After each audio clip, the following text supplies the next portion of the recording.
I look good people, but now you know the deal. If the camera angle is off, it's not by design. I'm blind when it comes with the territory. I don't know how many of you have watched the movie Django. It's a movie that came out, was it 2012, 2013? And it's about this free man called Django, right? And the role is played by Jamie Foxx. And he's on this quest one of the things is to find his long lover. But I'm not asking the question because of Django himself. I'm asking the question because there's a very interesting character in Django. And the character goes by the name of Steve.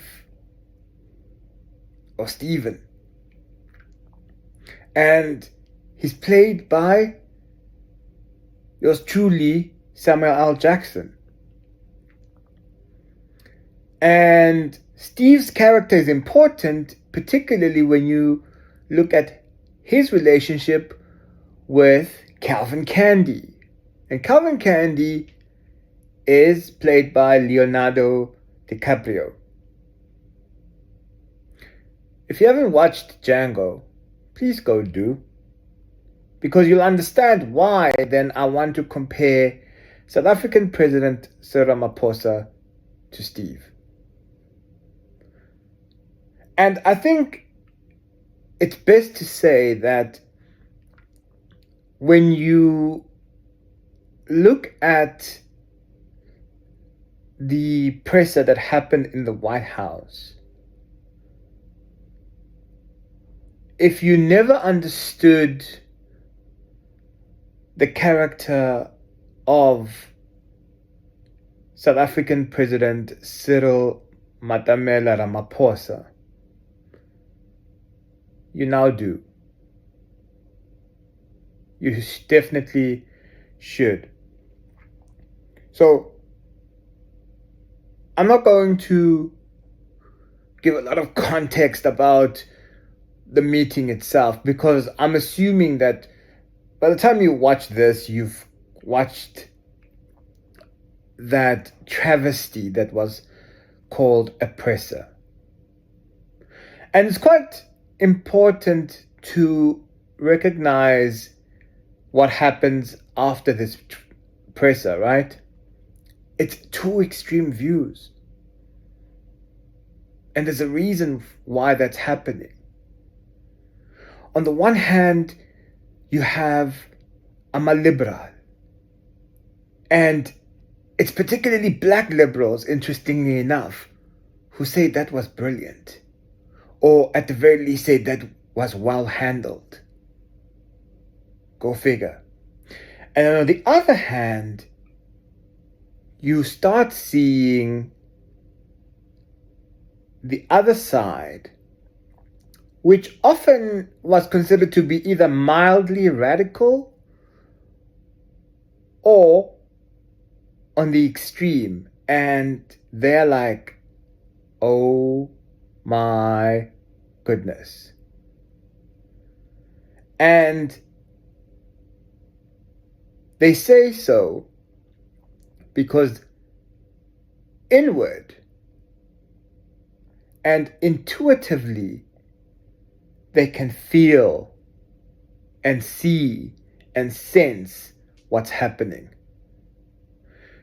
Do not get fooled. That presser was a travesty. And it's a turning point in South African politics. One that may not necessarily be talked about in such ways tomorrow, the day after, a week from now, a month from now, perhaps not even a year from now. Why? Because the establishment will do its very best to try to keep a closed lid on how bad that really is. But then, conversely, if you are part of the people who say South Africa was the best place to live in 1996, 97, 98, 99, 2000, 2001, 2002, all the way up until 2008, with a terrible, ugly person who just came in from that place that we shall not mention in KwaZulu-Natal and just turned everything upside down for everyone, because only one individual can do that. We don't have a history, we don't have a context, nothing. We just have one individual that made South Africa bad for each and everyone. Then yeah, sure. You are bound to say that was a good meeting. But what you will be disingenuous about is the fact that even the individuals who were president between 94 and 2008 are unlikely to behave in the manner in which Cyril Ramaphosa, as president of South Africa, behaved in the White House. Look, the meeting kicked off. I thought President Ramaphosa's remarks were decent enough, right? He tried to posture as a statesman of some sorts, right? Yes, he was groveling a little bit, but it was what many of us have become accustomed to. If you've seen him in media, you know he's uncomfortable. You know that he grasps and he tries to appease, particularly when he's speaking to white power. You know this. You know this. And we've seen these type of obsequious black people in workplaces and boardrooms. We've seen them, conferences, the works, they just there, right? Small men and all this stuff. But look, he did a decent job. And you could tell that it's decent because it was scripted, right? It was his game plan that discussed with his entourage, perhaps even the groot baas, meneer Johan Rupert, right?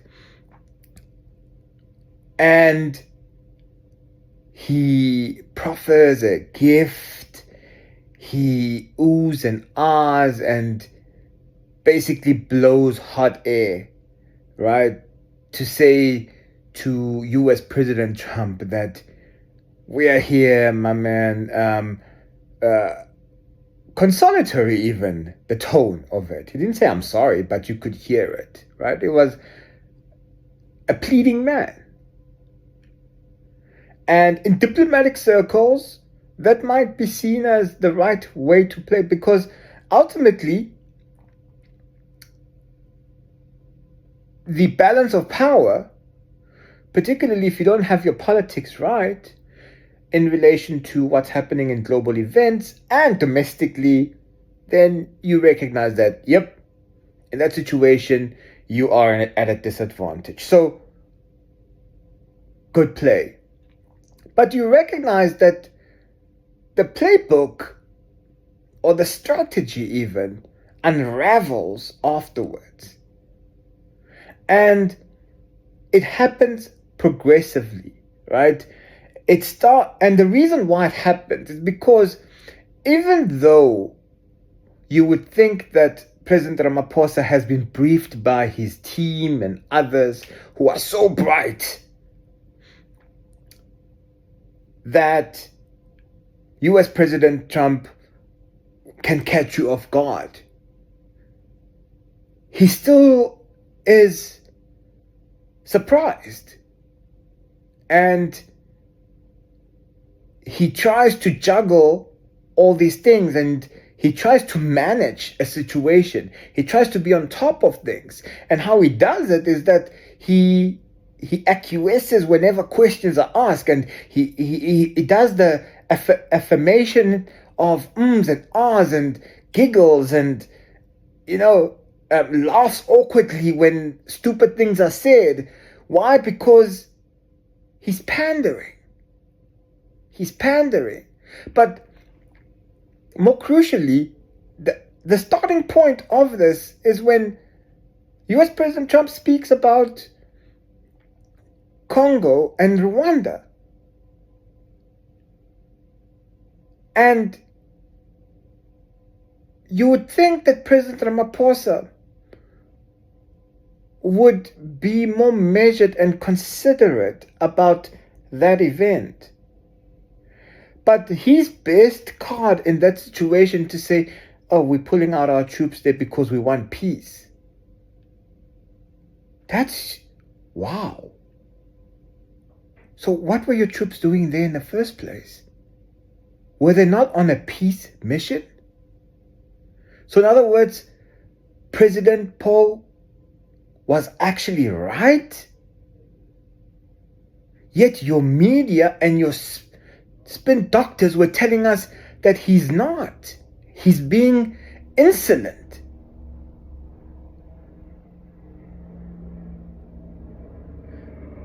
And it only gets worse from there, because I don't think the South African delegation expected that the White House would play the video compilation of Ufaru doing kill the boer, kill the farmer, jig and jive type of thing, right? And I think there's one also of MK there as well. And then apparently there's a video, I don't know, y'all can describe this video of me of apparently the site of crosses in which the death of Boers is being memorialized, because you blacks don't have cemeteries. But anyway,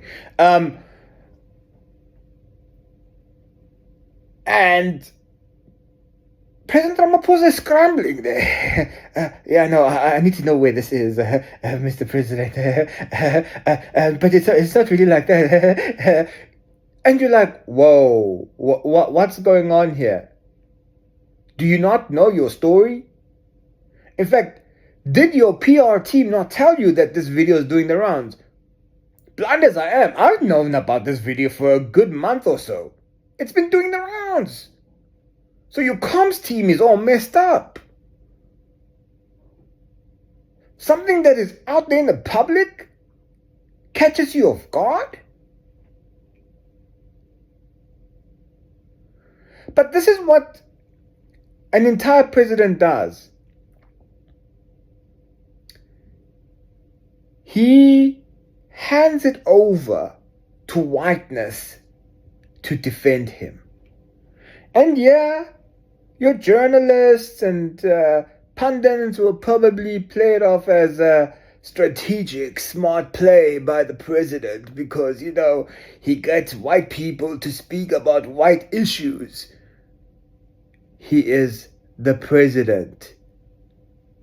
He is the man that's supposed to defend this country. He's the chief and commander of this country. He's supposed to be at the forefront of defending this country. It goes without saying. Johnny Dropout Matric Steenhuisen should be talking le ngaphandle.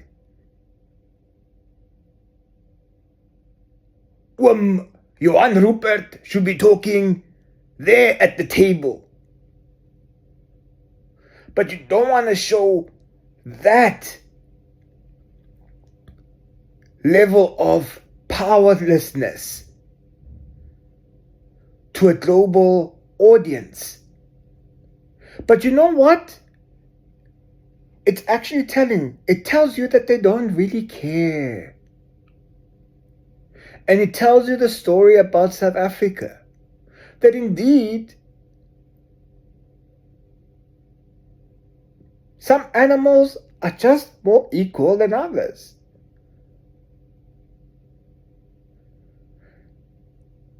President Ramaphosa is far more comfortable to have a group of white men tell his story, his people's story,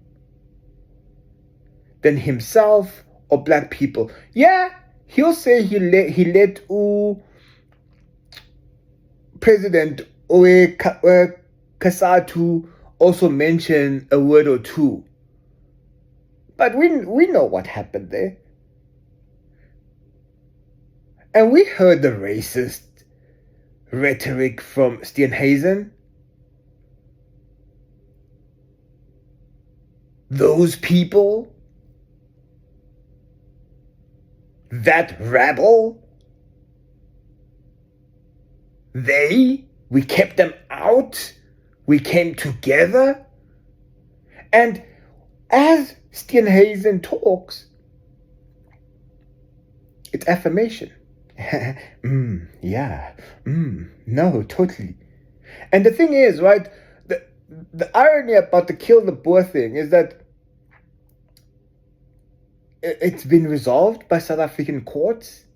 So there's a proper explanation for it that does not require condescension from Steenhuisen. But more importantly, it's part of the ANC heritage. Ramaphosa, as president of the ANC, has denounced its own heritage.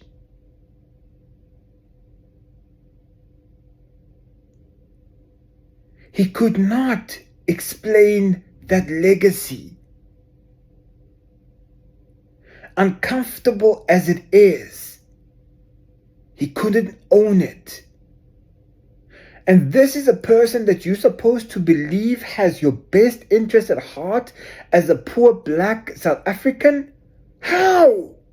How? How? How does the ANC then go back to South Africans and say, Ngempela Santanda?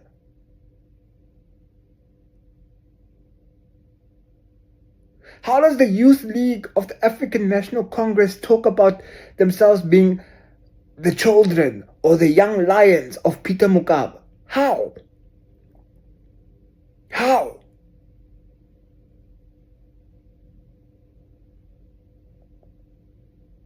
Do you actually realize the predicament politically that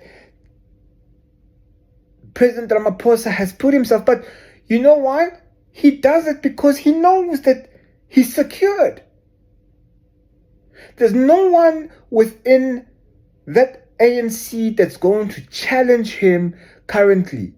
And he has essentially prolonged the stay of the GNU because even though there's going to be a motion of no confidence in him, it's unlikely that, firstly, the DA is not going to vote against him.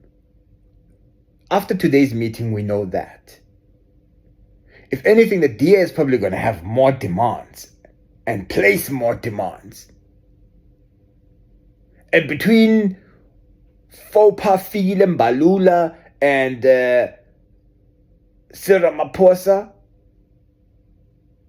whether it's president of ANC or the country or whatever, my comrades, there's nothing they can do. There's absolutely nothing. They're all owned. They're all owned. But the third thing, because I've mentioned two so far, that's quite significant. And this is when you see how compromised liberals are in South Africa, right? So we've had the narrative of liberals that no, Musk and his Starlink is a problem, data security, internet security, safety, gwashagatisha, nan. You want Rupert? By the way, I must say, I know Kukilu, you want Rupert. The Pelile, you want Rupert. Yo. I know, no. But anyway, the point is, he mentions several times that South Africa needs Starlink, basically saying that we're taking this thing. And he says this in front of the president, an individual that you are supposed to believe Uguti runs the country, that we need Starlink. We must have Starlink.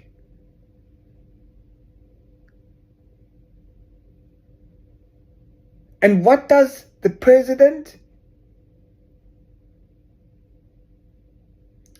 say and do? He oohs and ahs. He makes affirmations.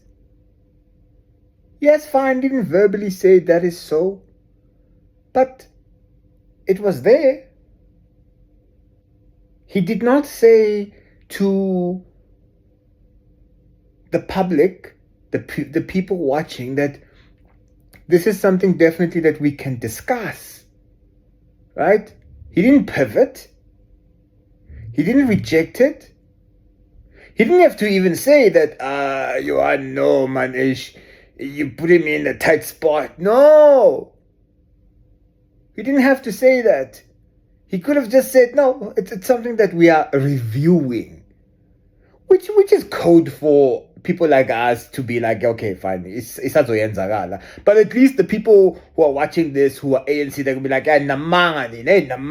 He didn't say it's gonna happen, but because we deduce and we analyze, we could have just told you all that it's gonna happen. He couldn't even do that.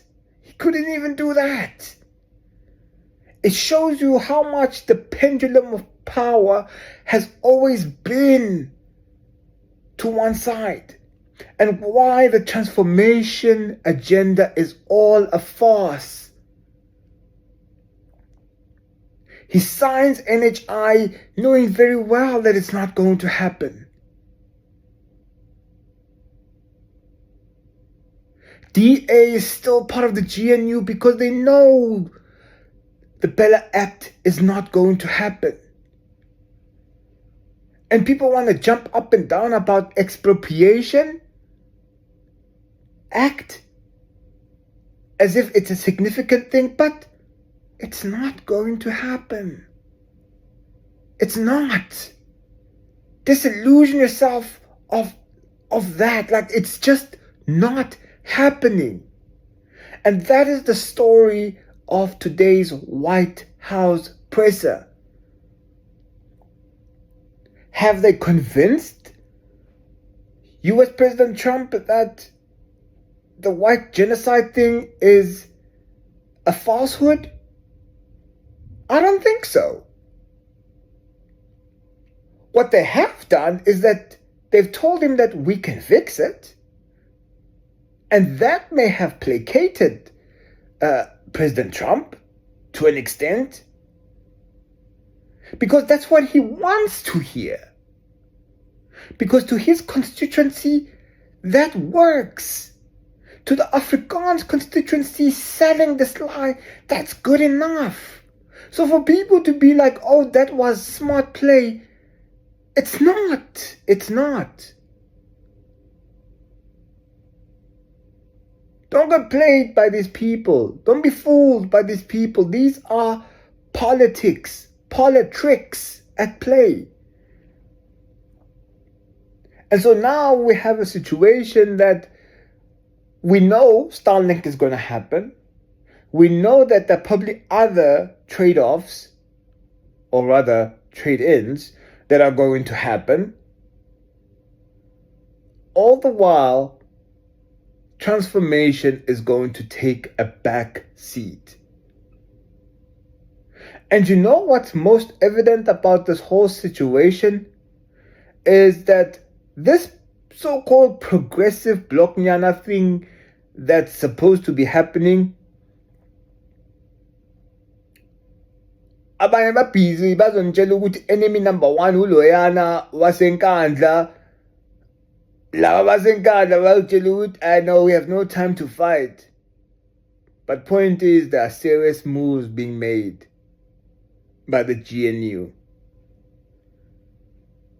And I think Steenhuisen, arrogant as he is, foolish as he is, he put it quite aptly. To make sure that your EFFs and your MK njengoba ninanilwa ningakwazi ukuhlangana, ningakwazi to get together on a common cause, a simple thing, right? So give people jobs, grow the economy a little bit, so create a little bubble, and it's history.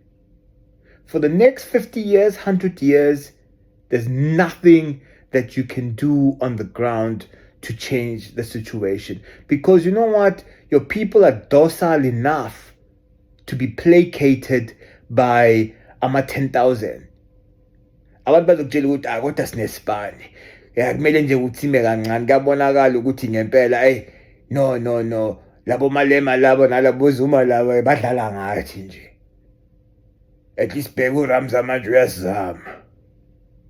Bengizothola kuphi umsebenzi, at least nabantwana manje sengikwazi ukubathengela neMcDonald's. Nilula man. And the fight, the struggle is not about jobs. It's not. It has never been about jobs.